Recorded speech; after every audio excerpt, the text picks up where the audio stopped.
Seorang mangsa kehilangan media sosial dia, kehilangan data dia, scammer masuk dalam handphone dia, hacker masuk dalam handphone dia, menyamar menjadi dia, menggunakan akaun dia, mesej kawan-kawan dia untuk pinjam duit kawan dia, mesej kawan dia bagi elan-elan pelaburan, mesej kawan dia dengan bantuan-bantuan kerajaan. Akhirnya dia kena scam, kawan dia pun kena scam. Macam mana kau nak pastikan yang kau punya aplikasi yang kau pakai tu seperti Wasabun ataupun telekilogram kau tidak diambil alih oleh scammer atau hacker? Assalamualaikum dan salam sejahtera seluruh rakyat Malaysia.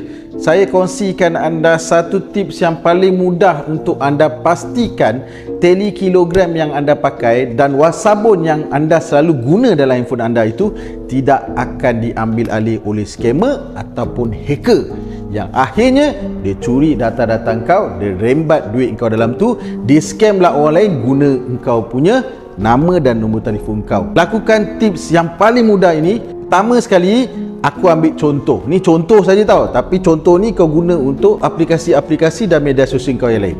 Okey, kita gunakan telekilogram sebagai contoh. Telekilogram kau pergi dekat button atas yang 3 titik atau 3 line ataupun button setting, kau tekan button tu. Okey, kau dah tekan button setting. Step yang kedua, tekan button privacy and security. Step yang ketiga, kau tengok dekat bahagian atas tu ada two-step verification. Kau tekan two-step verification. Lepas kau tekan tu, dia akan keluar satu ruang untuk kau isikan password kau.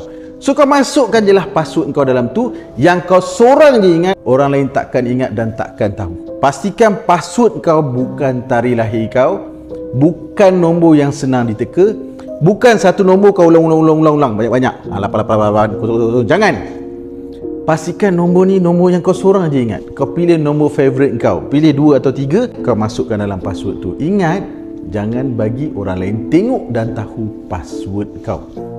Bila kau dah buat two-step verification ini, maka jika ada mana-mana lah anak scammer atau hacker yang cuba nak masuk dalam kau punya aplikasi kau tu, nak ambil kau punya telekilogram ataupun Wasabun kau tu, sudah pasti two-step verification ni akan bantu menyelamatkan kau. Dia takkan berjaya masuk dan ambil kau punya telekilogram itu. Pergi cek kau punya media sosial yang lain sekarang dengan kau punya aplikasi yang lain, mana yang ada two-step verification. Sekarang juga kau pergi buat setting ni.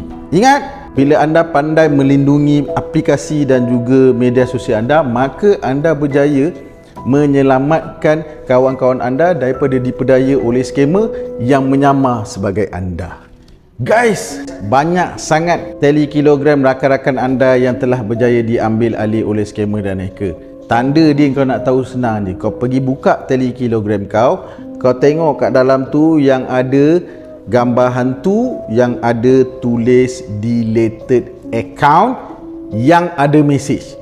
Yang tu tanda-tanda scammer tu dah berjaya ambil kawan kau punya telekilogram. Tapi kalau dia tulis delete account tapi kosong, yang tu tak ada masalah.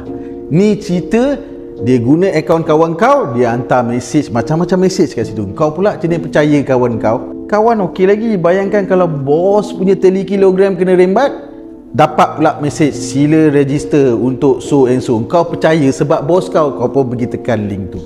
Guys, nak selamatkan akaun anda daripada diambil alih oleh scammer dan hacker, lakukan step yang saya ajar tadi, two-step verification.